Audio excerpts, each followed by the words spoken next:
24 live मध्ये आपलं स्वागत आहे। दिनांक 2/6/2026 रोजी पोलीस नियंत्रण कक्ष अमरावती शहर येथे माहिती मिळाली की पोलीस स्टेशन गाडगे नगर हद्दीतील विदर्भ महायोगी सेवा मंडळ तपोवन संस्थेच्या पडीत जागेत अनोळखी महिलेचा मृत्यूदय जळालेल्या स्थितीत पडलेला आहे। अशा मिळालेल्या माहितीवरून पोलीस स्टेशन गाडगे नगर येथे क्रमांक 632/2026 कलम 103(1) 238 अभा न्यासप्रमाणे खुनाबाबत गुन्हा दाखल झाला। सदर घटनास्थळी माननीय पोलीस आयुक्त सौ अमरावती शहर पोलीस उपायुक्त परिमंडळ 1 व 2 सह पोलीस उपायुक्त गाडगे नगर विभाग तसेच वरिष्ठ पोलीस निरीक्षक गुन्हे शाखा यांनी भेट दिली असता माननीय पोलीस आयुक्त सौ यांनी सदर अनोळखी महिलेची ओळख पटवून गुन्हा उघडकीस आणण्याबाबत सूचना दिल्या। सदर गंभीर व क्लिष्ट गुन्ह्याचा समांतर तपास करिता पोलीस निरीक्षक गुन्हे शाखा अमरावती शहर यांनी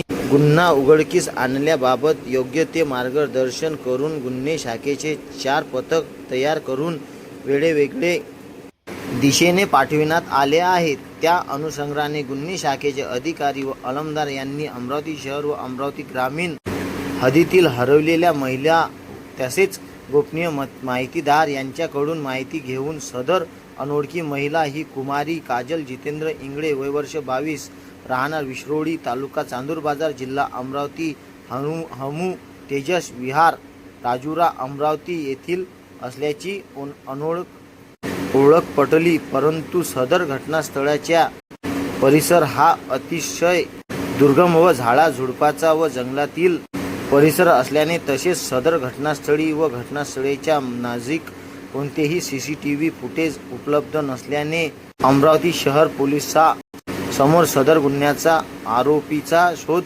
घेणे तसेच सदरचा गुन्हा उघडकीस आणणे अतिशय आव्हानात्मक होते। त्यामुळे गुन्हे शाखेच्या पथकाने वारंवार घटनास्थळ व आजूबाजूच्या परिसरात जाऊन प्रत्यक्ष अहोरात्र परिश्रम घेऊन वर सदर परिसरात गोपनीय माहितीदाराकडून माहिती काढून घटनास्थळापासून दूरील परिसरातील विविध ठिकाणचे एकूण 300च्या वरील सीसीटीव्ही फुटेज तपासून तांत्रिक विश्लेषणावरून सदर गुन्ह्याचा आरोपी हा मृतकाचा मावस भाऊ नामे चेतन सुनील थोरात वय वर्ष 23 राहणार तेजस विहार राजुरा अमरावती यास ताब्यात घेऊन सदर गुन्ह्याबाबत सखोल विचारपूस केली असता त्याने सदर गुन्हा केल्याचा कबुली दिली।